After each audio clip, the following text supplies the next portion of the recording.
Magandang umaga mga ka-happy hour. Narito ang mga balita para sa MBC TV Network News Update, 9 AM edition.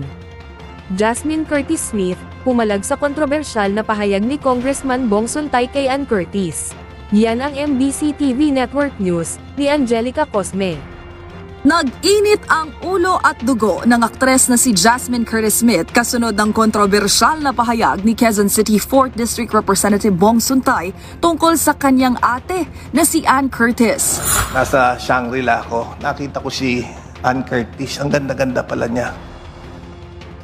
May desire sa loob ko na nag-init talaga. Na-imagine ko na lang kung anong pwedeng mangyari. Pero siyempre, hanggang imagination na lang yon. Nangyari ito sa gitna ng pagdinig sa impeachment complaints laban kay Vice President Sara Duterte. Sa isang pahayag na inilabas ni Jasmine, nakasaad ditong hindi lamang ito tungkol sa kanyang ate, kundi sa lahat ng babaeng patuloy na ino-objectify. Ang pamahalaan niya ay dapat magsilbing lugar kung saan ang pinag-uusapan ay ang mga kontribusyon, ideya at pamumuno ng kababaihan, imbes na sa tulad ng sinabi nito na naging paksa ng isang imagined scenarios. Hindi rin daw sapat na excuse ang nagpapakatotoo lang o ang sabihing isa itong compliment. Sa huli, mensahe pa ni Jasmine, respect is not complicated. At kung naisaan niya natin ang mas ligtas na lugar para sa kababaihan, dapat anya ay magsimula ang pananagutan sa mga inihalal na lider ng bansa.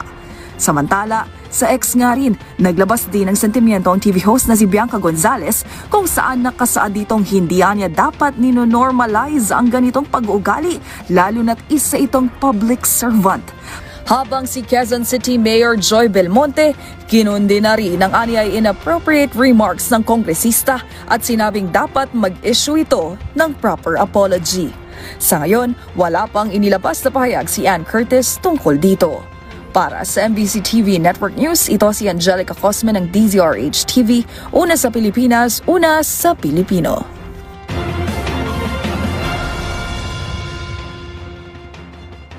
Samantala, utang ng Pilipinas, pumalo na sa 18.13 trillion pesos nitong Enero.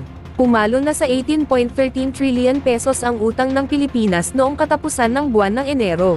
Base sa datos ng Bureau of Treasury, na ang utang ng bansa ay tumaas ng 11.2% kumpara noong Enero 2025 na mayroong 16.31 trillion pesos kada buwan, ay tumataas ang 2.4% ang tinatawag na sovereign fund. Nahigitan nito ang record high na 17.71 trillion pesos na utang ng gobyerno na naitala noong Disyembre 2025, nangangahulugan nito na nadagdagan ng 426.15 billion pesos ang utang ng bansa sa pagtatapos sa unang buwan ng 2026.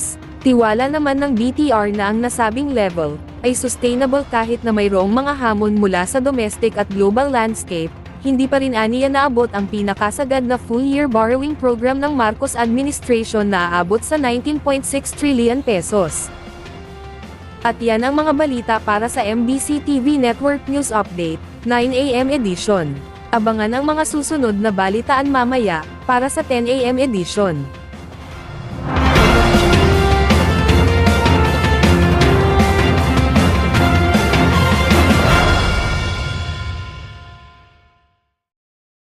Mga ka-happy hour, kung gusto mong manood ang mga balita sa MBC TV Network News Update, mag-subscribe sa aming YouTube channel, i-like ang aming Facebook page, at i-follow sa aming TikTok account.